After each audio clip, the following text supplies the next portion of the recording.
I maneuvered my 2012 Honda Accord into a space between my cousin Ethan's gleaming Porsche 911 and my sister Cassandra's brand new Lexus RX. A familiar knot tightening in my stomach. The annual Fairmont Family Performance Review, their euphemism for a blatant wealth exhibition, was about to commence, and as usual, I was primed to be the unwilling star of the most disappointing category. This year, it was being held at Dad's sprawling mansion, a monument to his traditional old money success. I smoothed down my simple black dress, an off-the-rack find from Nordstrom that I actually liked. A stark contrast to the custom-designed gown Cassandra would undoubtedly be flaunting. I grabbed the bottle of Chateau Margaux I'd brought, a truly exceptional vintage worth a small fortune. Not that any of them would appreciate its nuanced bouquet or complex finish. To them, it was just another prop, and they'd already formed their opinions about me based on the humble sedan I drove. A car I intentionally chose to drive to these gatherings, a silent rebellion against their materialistic values. Olivia, Mom's voice, sharp and disapproving, cut through the crisp evening air from the direction of Dad's ostentatious mansion. "You're late, as usual." Her gaze flickered dismissively over my Accord, a familiar sigh escaping her perfectly lipsticked lips. "Oh, and you're still driving that ancient vehicle." Her tone implied it was practically a relic, an embarrassment to the Fairmont name. "Honestly, Olivia, can't you at least try to look like you belong to the Fairmont family?" I forced a smile, the kind I'd perfected over years of enduring these thinly veiled criticisms. "Hello, Mom. It's still perfectly reliable," I added, a touch of defiance in my voice that I knew she'd ignore. Inside, the grand foyer was already buzzing with the usual suspects, a tableau of competitive affluence. Cassandra, resplendent in a glittering, probably couture, gown, was dramatically recounting her latest trip to Bora Bora, complete with exaggerated hand gestures to our easily impressed cousin, Sophia. A massive, framed photo of Cassandra posing on a pristine white sand beach was prominently displayed on an easel. Just in case anyone missed the verbal barrage, Ethan was loudly regaling anyone within earshot about a supposedly massive deal his boutique investment fund, Apex Capital, had just closed, likely a modest transaction inflated for dramatic effect. And there, holding court by the champagne fountain, was Aunt Beatrice, meticulously dissecting everyone's life choices with a running commentary, her pronouncements delivered with an air of unassailable authority. "Jules," Ethan boomed, deliberately using the diminutive nickname I'd despised since childhood, a nickname he knew grated on me. He clearly relished this small act of condescension. Still bravely toiling away at that. "What is it again? That little tech startup thing?" His smirk was infuriating.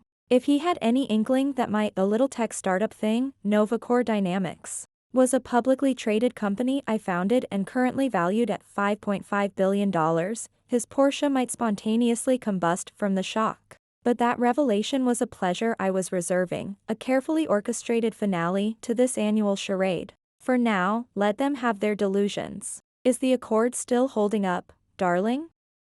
Cassandra chimed in, her voice dripping with a saccharine, utterly false concern that made my skin crawl. She gestured vaguely towards my perfectly respectable car as if it were a jalopy on its last legs. "I know a simply marvelous dealership. They handle the Sterling Elite Auto Plan.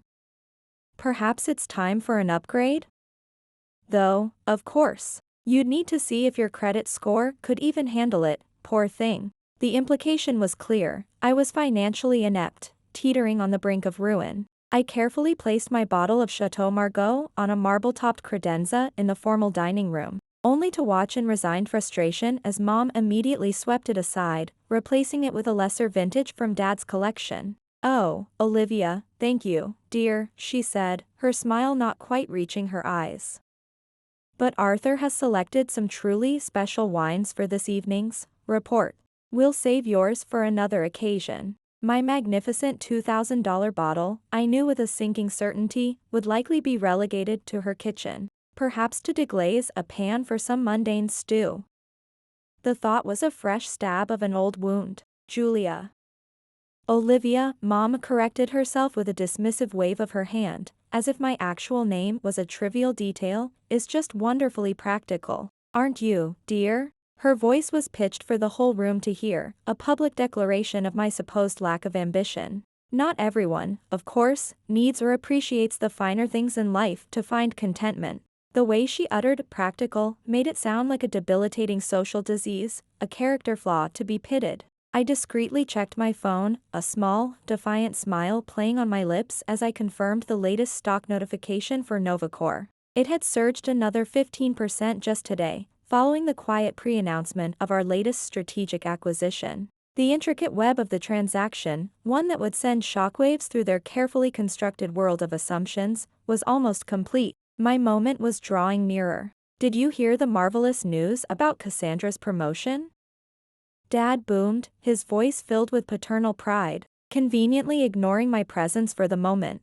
He beamed at Cassandra, who preened under his approval. Assistant Vice President at Sterling Wentworth.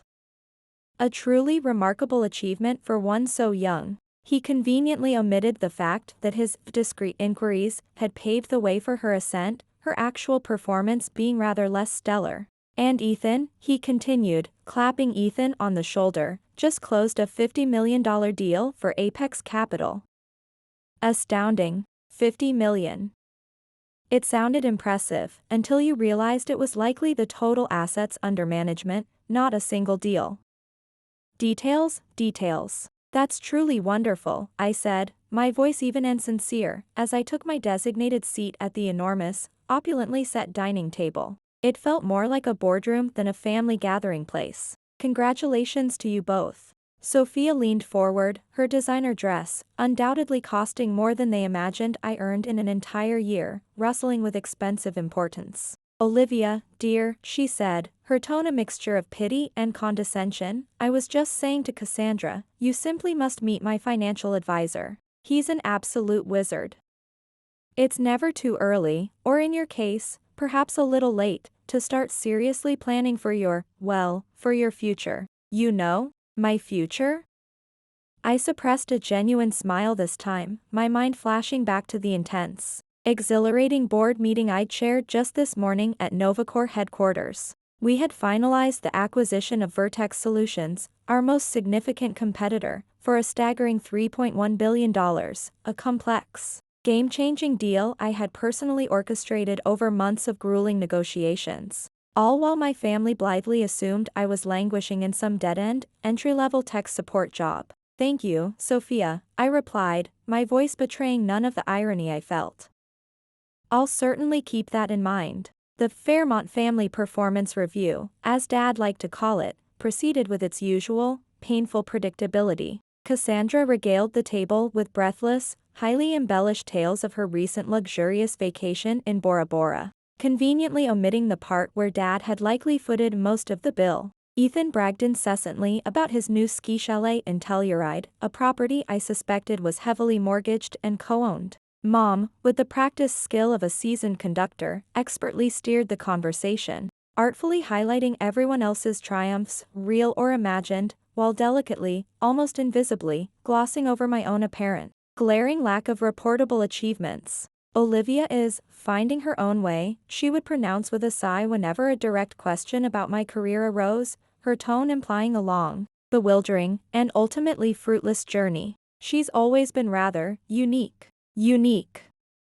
Yes, I was unique. Unique because I had dared to forge my own path, to build something real and innovative from the ground up. Instead of dutifully following their rigidly prescribed trajectory of Ivy League, then investment banking or corporate law. Unique because I had chosen to live modestly, to reinvest my earnings into Novacor, secretly nurturing it into the tech behemoth it had become. Unique because I had never felt the burning, insatiable need to validate my self-worth through the fleeting status of designer labels, extravagant cars, or an ostentatious zip code. A concept utterly foreign to everyone else at this table. Well, at least tell us you're dating someone suitable, Olivia, dear, Aunt Beatrice interjected, her sharp eyes scanning me as if assessing livestock at an auction. You're not getting any younger, you know. Tick-tock. Her unsubtle reminder of my perceived spinsterhood was an annual staple. I thought of Noah, the brilliant, kind, and incredibly successful founder of Synapse AI, the man I'd been deeply in love with for the past 6 months. They would undoubtedly be apoplectic, then fawning, If they knew his net worth quietly eclipsed $300 million from his own groundbreaking tech ventures. But Noah, like me, valued substance over show, preferring a life of quiet achievement to the garish spotlight my family craved. I'm just very focused on my work at the moment, Aunt Beatrice, I replied, offering a polite, non-committal smile. Cassandra executed a perfect, theatrical eye roll, a gesture of pure disdain. Of course you are, Olivia. Naturally. Her voice dripped with sarcasm. Though what kind of truly demanding work could you possibly be doing at, oh, what's that little company of yours called again? The one no one's ever heard of? Novacore Dynamics, I stated quietly, my voice firm despite the familiar sting of her casual cruelty. Novacore Dynamics? Ethan scoffed, a self-satisfied smirk spreading across his face. Never heard of it. Absolutely never. He took a large gulp of his expensive wine. Must be one of those insignificant little garage startups.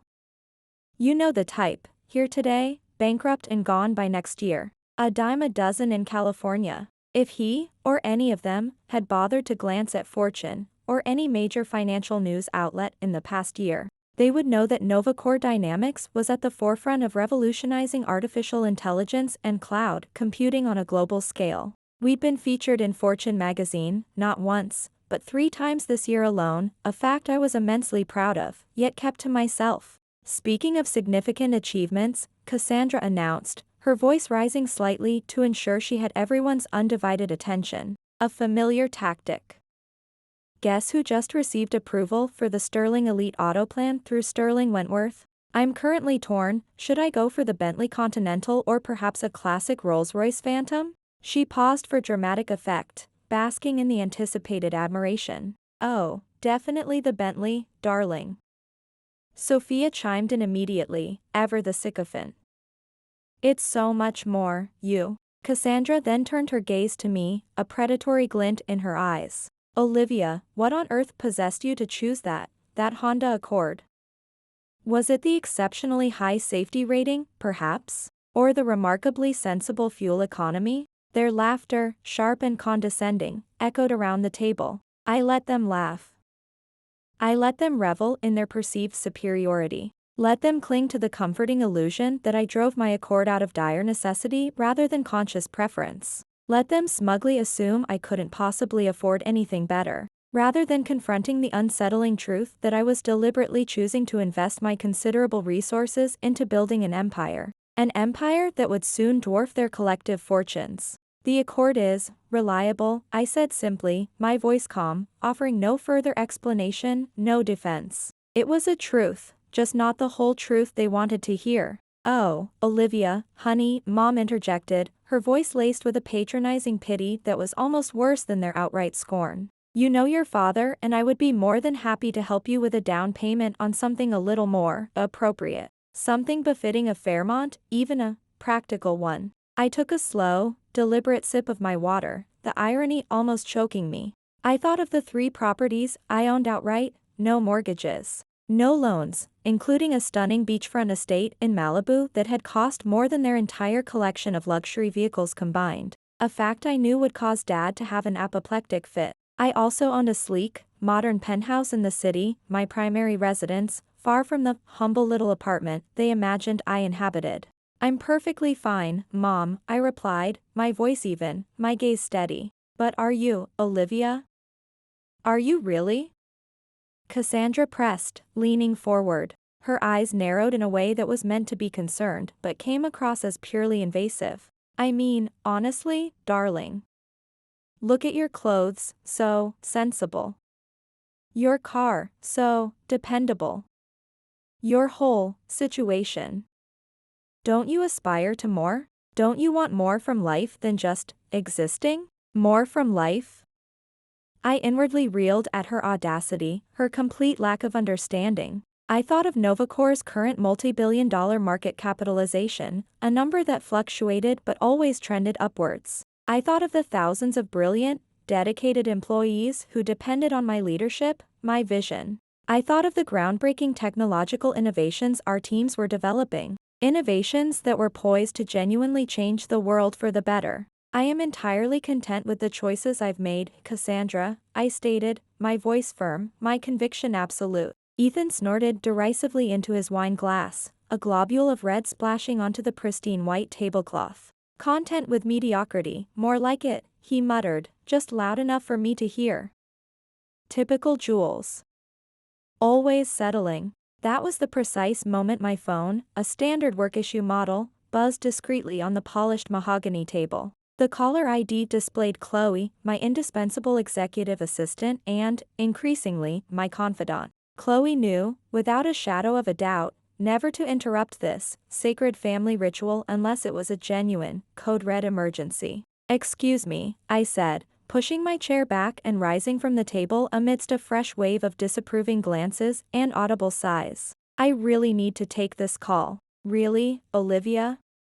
Mom huffed, her brow furrowed in a V of extreme displeasure. "During the performance review? It's incredibly impolite. Can't it wait?" I ignored her protestations and stepped into the relative quiet of the grand, echoing hallway, their collective judgment a palpable weight on my back. The air here felt marginally less suffocating. "Chloe, what's going on?" I asked, my voice low but urgent. "Miss Fairmont, I am so sorry to interrupt your evening." Chloe's voice was a model of calm professionalism, yet underscored with a distinct note of urgency that immediately put me on high alert. "But we have a critical situation unfolding. There's been a massive, unexpected system failure at the Dubai data center, and it requires your immediate on-site intervention. CEO-level authorization for the emergency protocols. The team there is doing everything they can, but they need your direct oversight to prevent catastrophic data loss. Furthermore," she continued, not pausing for breath, "the final signing for the Vertex Solutions acquisition in Singapore has been unexpectedly moved up due to a sudden scheduling conflict on their end. They need it finalized within the next 24 hours. You'll need to fly out tonight, Ms. Fairmont, routing through Dubai to handle the data center crisis first, and then immediately on to Singapore for the Vertex signing." My mind raced, processing the logistical nightmare. The Bombardier Global 7500 will be fueled and ready for departure at the private airfield in precisely 2 hours. I could practically feel Cassandra's prying eyes boring into my back from the dining room, her ears straining to decipher the hushed, urgent tones of my conversation. "A jet," she'd likely be whispering to Sophia with a derisive sneer, "for her little startup? Must be for some urgent document delivery. A courier service perhaps." How quaint. If only they knew the document I was me, the CEO, and that the little company was about to make international headlines, yet again. "Understood, Chloe," I said, my voice calm and measured, deliberately raising it a fraction so that those in the dining room might overhear if they strained hard enough. "Instruct the Dubai tech team to initiate the primary backup recovery plan immediately. I'll be there as soon as humanly possible. I'll contact the CEO of Vertex Solutions myself en route to confirm the rescheduled signing time. And Chloe," I added, a new thought striking me, "what about the Fortune magazine cover story interview? The one scheduled for tomorrow morning? That will obviously need to be postponed. Can you handle that discreetly?" The sudden, absolute silence from the dining room was almost deafening. Even Ethan, mid-boast no doubt, seemed to have been struck dumb. "What's all this drama about Dubai?" Cassandra sneered, unable to contain her curiosity any longer as I re-entered the room, my phone still in hand. Her eyes, usually alight with malice, now held a flicker of something else, confusion, perhaps even a dawning unease. "Trouble with your servers, Olivia? Using some cheap, unreliable third-world setup, are we?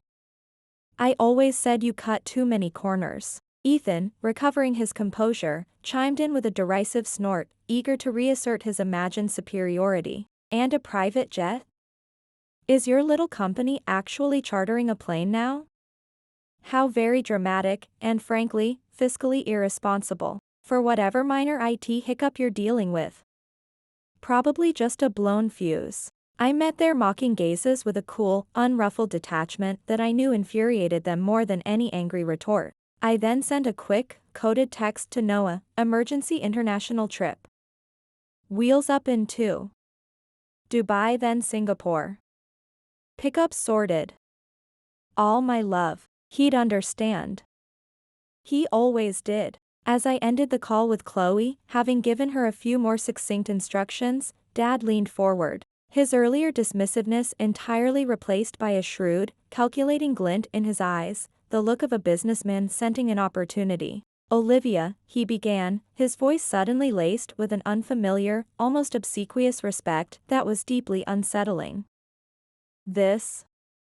Vertex Solutions. That wouldn't happen to be the advanced AI patent holder, the one that's been making such significant waves in Silicon Valley, would it? The one with the revolutionary new processing architecture?" "The very same, Dad," I confirmed quietly, watching his reaction intently. "And your company, Novacore Dynamics, is involved with them in what capacity, exactly?" he pressed. His voice a carefully controlled monotone that barely concealed his burgeoning excitement. "We're acquiring them," I stated, letting the words hang in the oppressive silence of the room for a beat, savoring the impending implosion of their smug assumptions. "The deal is for $3.1 billion.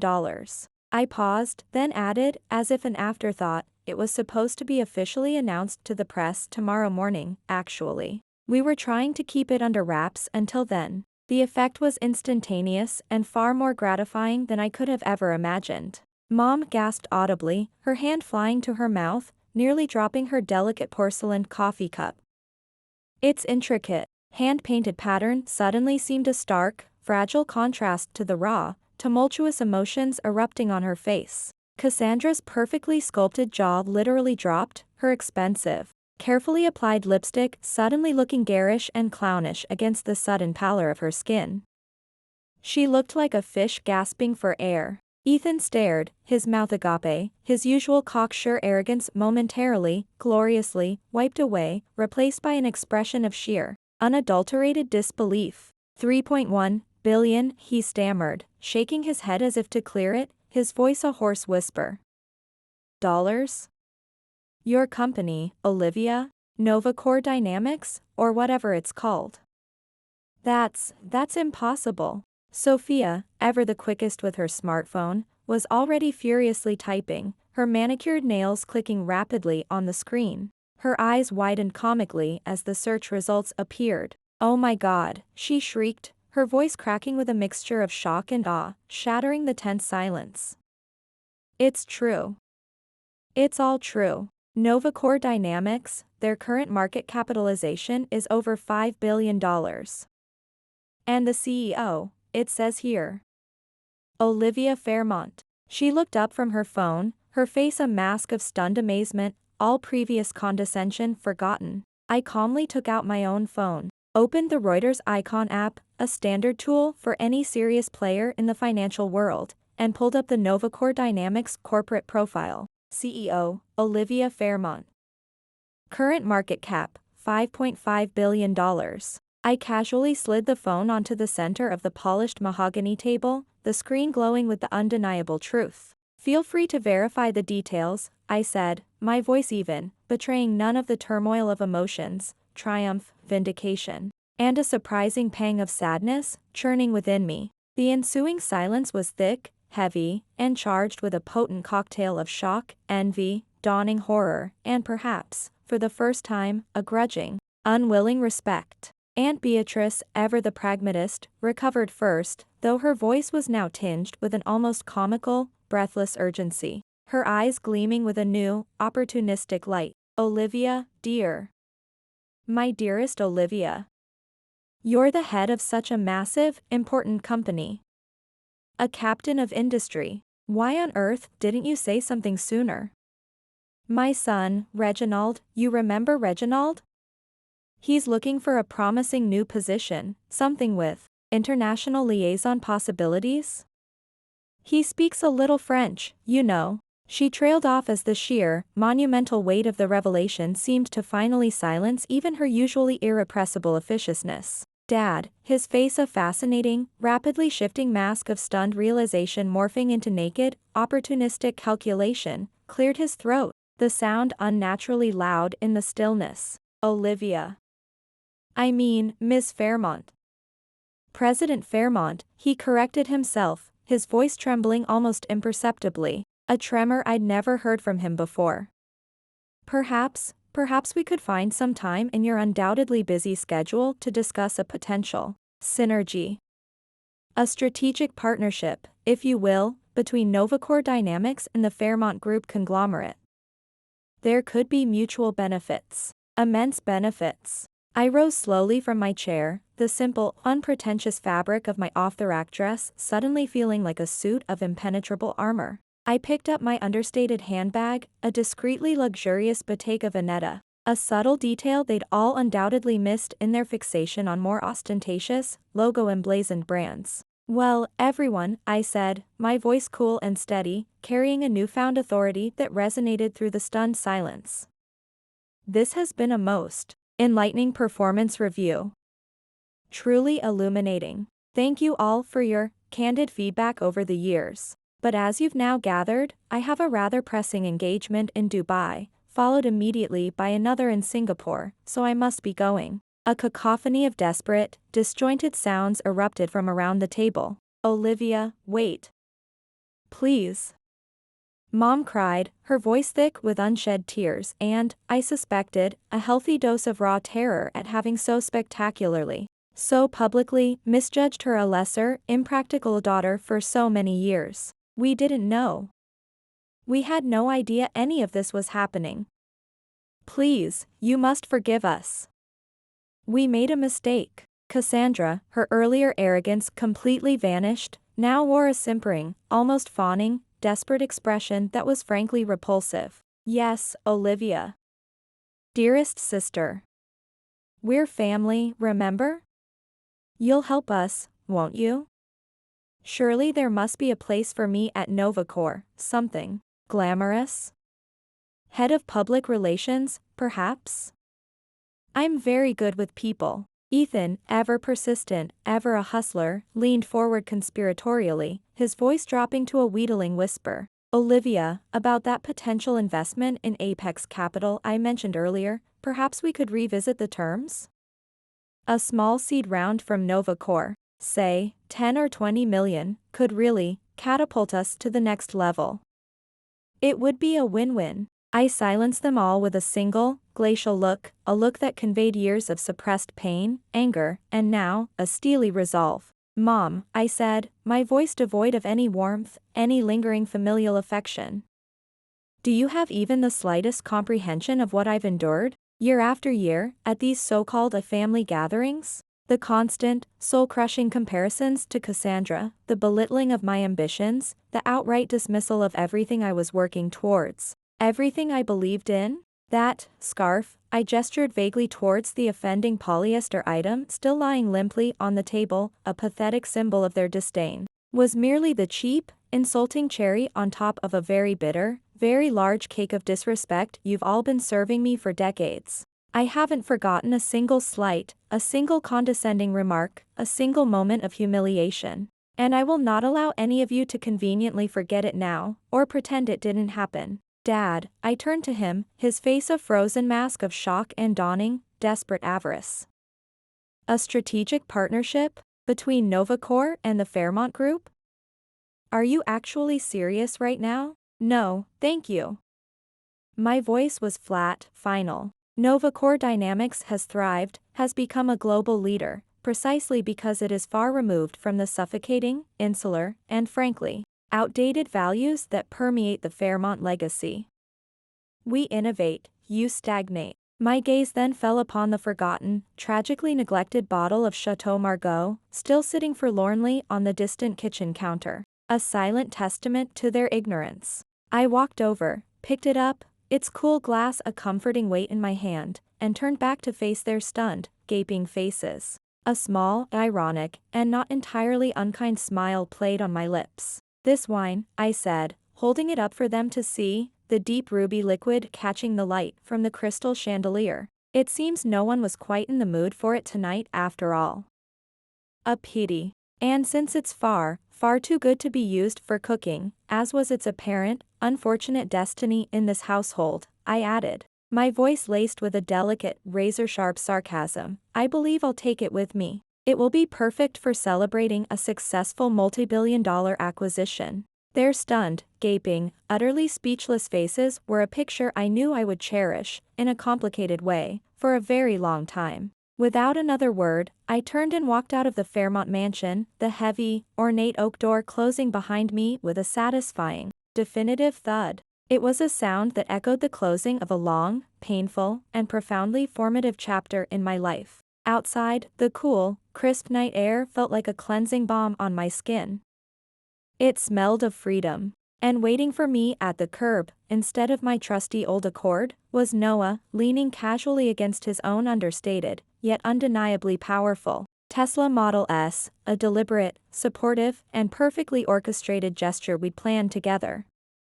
He understood. He opened the passenger door for me, his eyes full of a deep understanding, an unwavering support, and a quiet, genuine pride that warmed me more than any fawning, belated praise from my so-called family ever could. Perfect timing, as always, my love, I murmured, leaning in for a brief, reassuring kiss that tasted of promise. Ready for the next adventure, Miss Fairmont? He asked, his familiar, warm smile genuine and all-encompassing. More than ready, Mr. Sterling, I replied, using his less public surname, feeling a lightness, a sense of profound liberation that I hadn't realized I'd been missing for so many years. The drive to the private airfield was quiet, comfortable, filled with the easy understanding that needed no words. A few weeks later, after the news of the Vertex Solutions acquisition by Novacore Dynamics had made international headlines, the predicted onslaught from my family began.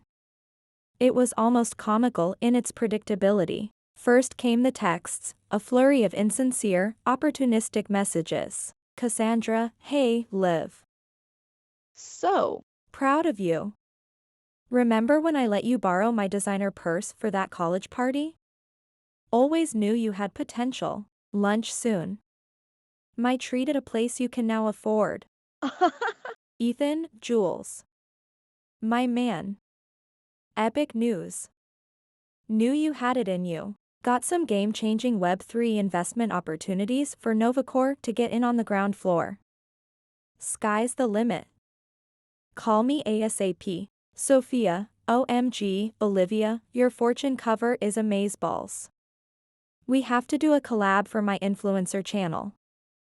Boss babe family success. Coffee and strategy session next week? Then, the emails, each more cloying and self-serving than the last. Mom, my dearest, darling Olivia, I've been doing so much thinking since that rather overwhelming evening. My heart swells with pride for all you've accomplished.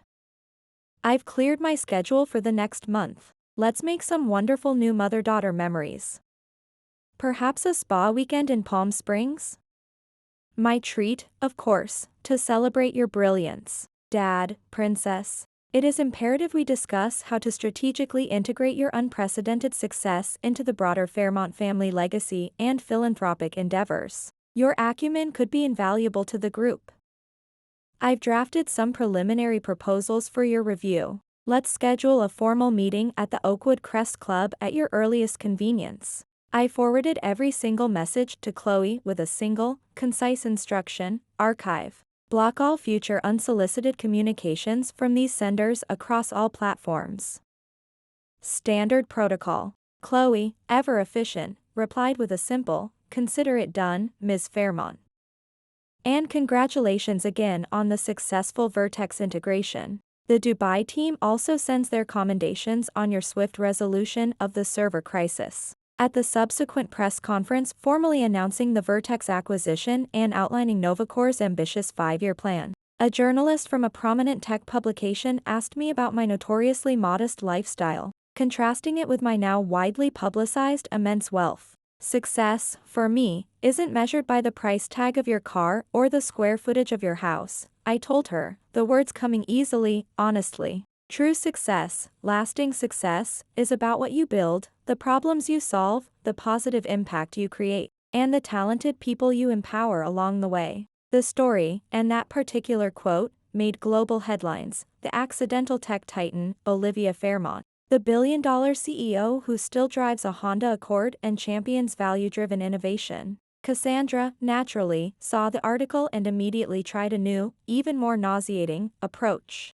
She posted a series of old, heavily filtered photos of us as children on her Instagram, captioned, "So incredibly proud of my baby sister, Olivia Fairmont. I always knew she was destined for greatness. I practically raised her and taught her everything she knows about fashion and business." Sisterly love Fairmont strong inspired her success. I remembered those times.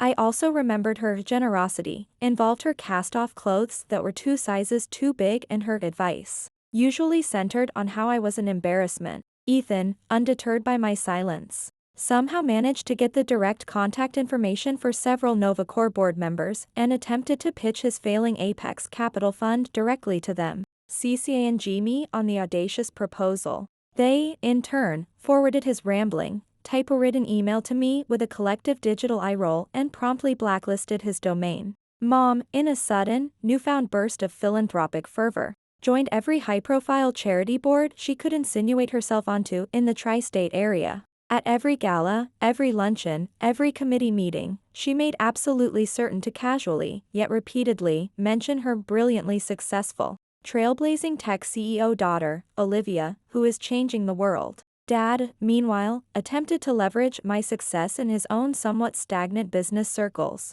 subtly and sometimes not so subtly implying that he had been the guiding force behind my vision, the silent, supportive mentor who had always believed in Olivia's unconventional genius. His colleagues, many of whom knew the actual, far less flattering truth of his past dismissiveness towards my ambitions, just smiled politely and changed the subject. A month after that fateful Thanksgiving performance review, I received a lavishly embossed invitation to the annual Fairmont Family Foundation Charity Gala. A handwritten note from Mom was tucked inside. "My dearest Olivia, we would be so deeply honored if you would be our special guest of honor at this year's gala. You are such an inspiration. Fondly, Mother." P.S. The theme is Visionaries of Tomorrow. I instructed Chloe to send back a simple, standard regret. "Ms. Fairmont thanks you for the kind invitation but is unable to attend due to a prior, unbreakable commitment in Singapore." I was, in fact, in town that particular weekend. I spent it working quietly from my actual penthouse office, overlooking the glittering city skyline, while they undoubtedly posed for society photographers, basked in reflected glory, and spun elaborate fictions about how they had always nurtured and believed in my extraordinary potential. Cassandra, I later heard, even gave a teary-eyed interview to a local gossip columnist about the unbreakable bond she shared with her genius sister and how she had sacrificed her own ambitions to support mine. The hypocrisy was breathtaking. Ethan, cornered by a business reporter, apparently boasted about our extremely close, collaborative relationship, and hinted at major joint ventures on the horizon. The truth? They hadn't inspired anything in me except a fierce, unyielding determination to succeed entirely on my own terms, despite them, not because of them. Last week, reality, as it often does, delivered a few sharp blows to their inflated egos. Cassandra was unceremoniously laid off from Sterling Wentworth, corporate restructuring, they called it. Budget cuts. She promptly sent me her resume, now riddled with exaggerated claims of her strategic financial acumen, accompanied by a pathetically hopeful, handwritten note, "Dearest Liv, family first, always, right? Any openings for a dynamic leader at NovaCore? Love, Cassie." Ethan's Apex Capital Fund finally imploded, losing its last major institutional investor due to a string of disastrously bad bets. He tried, repeatedly and desperately, to schedule an urgent, confidential meeting with my chief investment officer. His calls went unanswered. Sophia's husband's much-hyped artisanal kombucha business went spectacularly bankrupt. She immediately pivoted her social media presence, rebranding herself as a resilience guru, and started posting an endless stream of saccharine motivational quotes about the importance of leveraging successful family connections in times of adversity, tagging me in every single one. I ignored them all. Their manufactured dramas, their desperate pleas, their transparent opportunism, it was all just noise, a distraction from what truly mattered. Instead, I focused my energy, my passion, on what I had always focused on, leading NovaCore Dynamics, fostering innovation, developing new technologies that could solve real-world problems, creating meaningful jobs, and building a corporate culture rooted in integrity, collaboration, and genuine meritocracy. My old Honda Accord still sits proudly in my designated CEO parking spot at Novacore headquarters, often nestled between gleaming Maseratis, Bentleys, and high-end Teslas belonging to my executive team and visiting VIPs. My employees, especially the brilliant young engineers and developers, seem to genuinely love it. It's become a kind of unofficial company mascot, a tangible symbol of our core culture. Groundbreaking success achieved without ostentatious showmanship, substance valued far above superficial style.